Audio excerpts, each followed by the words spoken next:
más violencia hay de los grupos encapuchados que actúan en forma criminal que de carabineros que tienen la obligación de mantener el orden público. Me decía entonces que estaba pensando en estos conflictos regionales y cómo respondieron a esos conflictos aquí desde el Palacio de la Moneda. Estaba pensando también en que a lo mejor pecaron de soberbios en prometer una reconstrucción demasiado inmediata o muy pronta.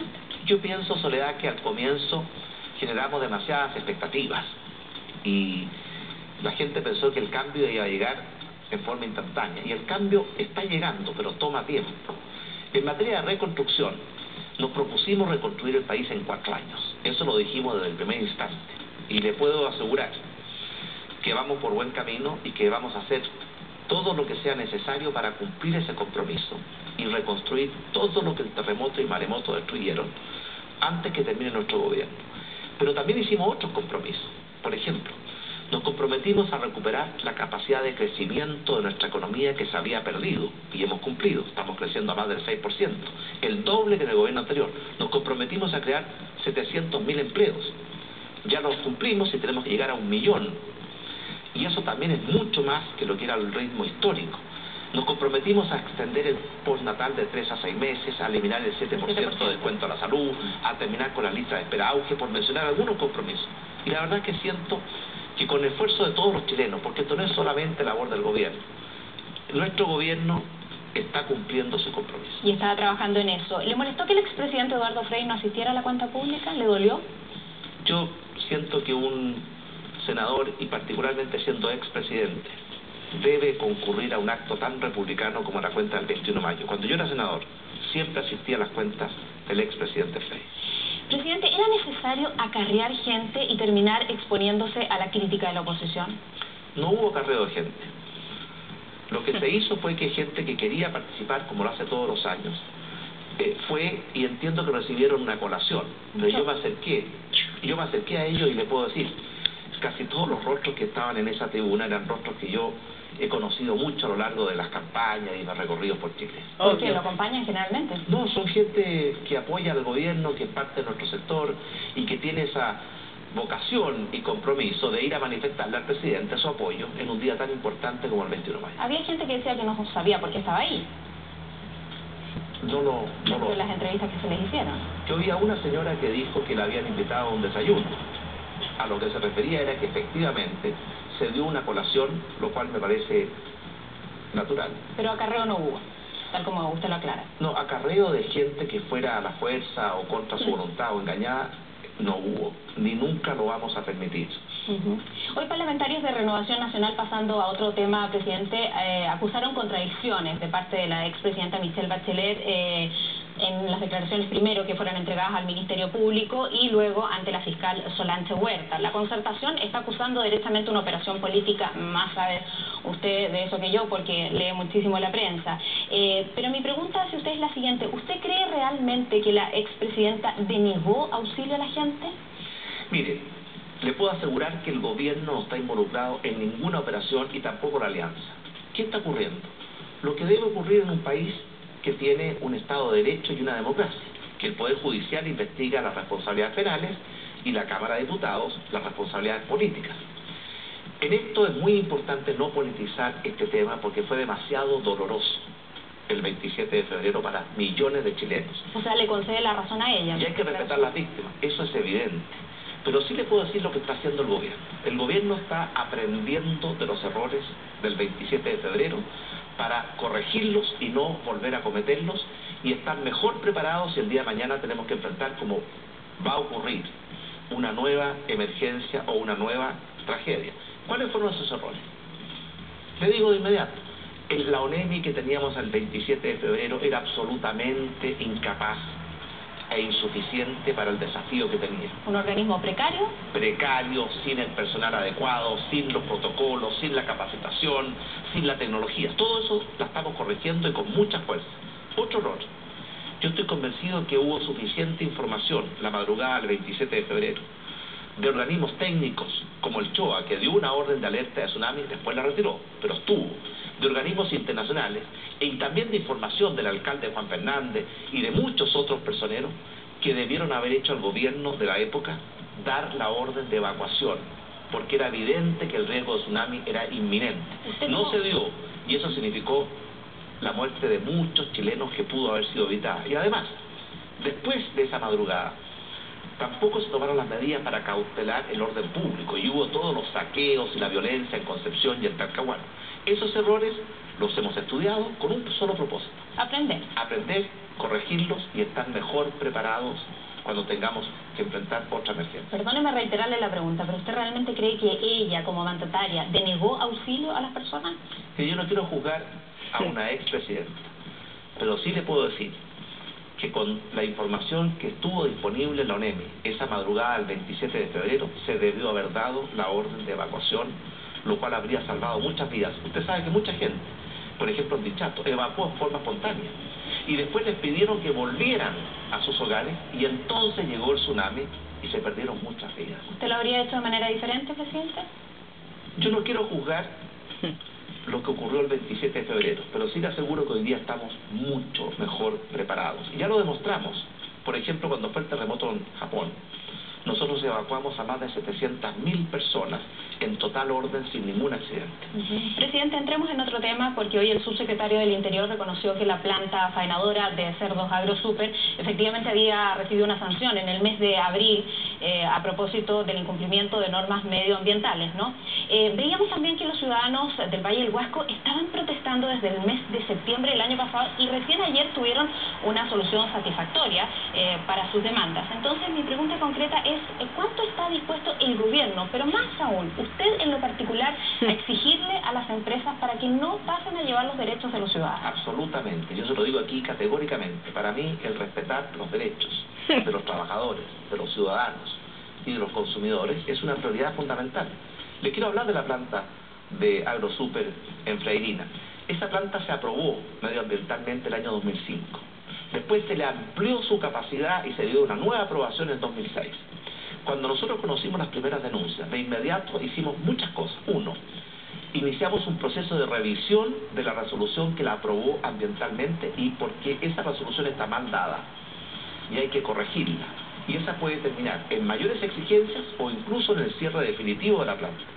Pero cuando se produjo una alerta sanitaria, porque la planta fue abandonada y corríamos el riesgo de una mortandad masiva de los cerdos, que habría sido una catástrofe sanitaria para toda la provincia del Huasco, que habría afectado la salud, el medio ambiente, la calidad de vida, ¿qué hizo el gobierno?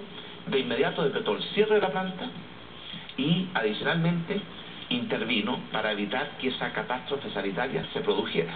¿Fue irresponsable AgroSuper? Yo creo que AgroSuper cometió muchos errores. En primer lugar, el diseño original de la planta no era lo que se requería para cautelar el medio ambiente y la salud de los habitantes. También las autoridades de la época no debieron haber dado los permisos en la forma que los dieron. Y apenas nosotros, recibimos los reclamos, iniciamos una conversación con la empresa. La empresa se comprometió a introducir una serie de cambios que finalmente no cumplió.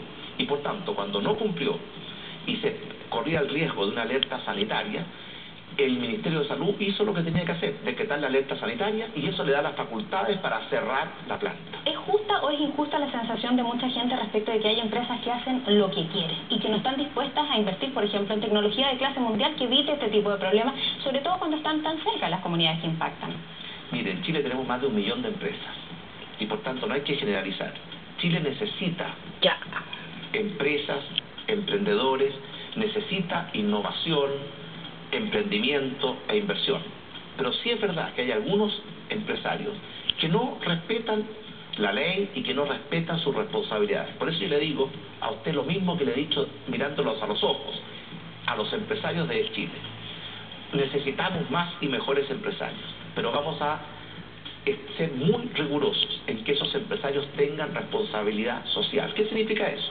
Que paguen sus impuestos en forma oportuna, que respeten a sus trabajadores y sus derechos, que respeten los derechos de sus consumidores, que también respeten el medio ambiente y tengan una actitud más amistosa y de mayor cuidado con las comunidades que los acogen. Esa es la empresa. Y ese es el empresario que Chile necesita. Bajo ese mismo prisma, ¿qué le parece ese bono de reparación de 15.000 pesos que va a entregar o que está ofreciendo la empresa La Polar? CERNAC que ha sido fortalecido durante nuestro gobierno. Incluso creamos el CERNAC financiero, que es el que está actuando, está velando por defender los derechos de todos los clientes y deudores de CERNAC. Y por tanto yo le aseguro a usted que CERNAC va a cumplir su misión de que la compensación que reciban los clientes de la Polar que fueron abusados sea justa y adecuada. Vamos a volver a unos dos últimos temas de su cuenta pública. En un momento usted dijo algo que es totalmente cierto. Todos queremos utilizar nuestro teléfono celular, poder utilizar la energía, ¿no? Y a veces se tienen que tomar algunas decisiones por más impopulares que sean. Yo he conversado bastante con el sector y dicen que en general no se están tomando las medidas en el tiempo necesario, porque todas estas son construcciones futuras, ¿no? Y a largo plazo, sean centrales hidroeléctricas, termoeléctricas, lo que venga que nos permita sanear mejor nuestra matriz energética. En el caso de que sean aprobadas las evaluaciones de impacto ambiental, ¿este gobierno está dispuesto a construir o dar la aprobación a Hidroaicén? No la aprobación, porque entiendo que eso responde a los organismos medioambientales, pero cuando yo lo estaba escuchando, justamente en ese párrafo, yo dije, el presidente va a decir Hidroaicén. Mire, no se la jugó un presidente no habla de una empresa en particular, pero sí, como presidente, tengo que hacerme cargo de dos grandes desafíos. Tenemos que aprender a producir y cuidar mejor el agua y la energía, porque de lo contrario se va a frenar el desarrollo de Chile. Y respecto a la energía, hemos desarrollado una agenda de energía de mediano y largo plazo que nos va a permitir enfrentar este desafío. Tenemos que duplicar nuestra capacidad de generación energética. Eso significa pasar de 14, 15 mil megas a 30 mil megas. ¿Cómo se hace eso? Se hace, en primer lugar, potenciando y promoviendo las energías limpias y renovables, del viento, del sol, de las mareas, la bioenergía y la energía que podemos obtener también en nuestro país de aprovechar un recurso que es nuestro, que es el agua. Y por eso es muy importante que aprovechemos el recurso agua, porque es un recurso renovable y porque es un recurso limpio. Y por eso nuestro gobierno ha puesto tanto énfasis en que se desarrollen los proyectos que permiten aprovechar este recurso natural, pero cumpliendo absolutamente nuestra legislación y nuestros estándares ambientales. Desde este punto de vista, y lo he dicho muchas veces, Chile no puede renunciar a su recurso agua.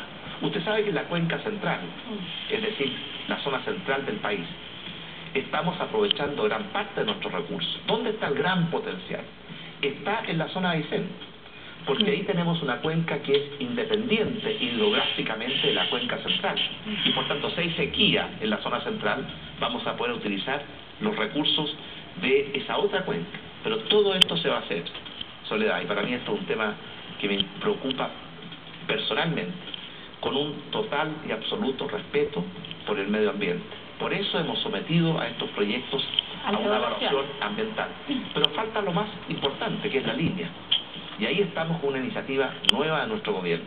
No podemos permitir que cada empresa haga sus líneas por donde quiera y que al final terminemos con un Chile cruzado por muchas líneas como una especie de guitarra. Por eso hemos anunciado, y vamos a enviar el proyecto de ley, la carretera pública, para que el gobierno se involucre en planificar por dónde pasan las líneas, que sean compatibles con el medio ambiente, que protejan los intereses de las comunidades, pero al mismo tiempo que nos permitan que la energía se pueda transmitir a donde se requiere.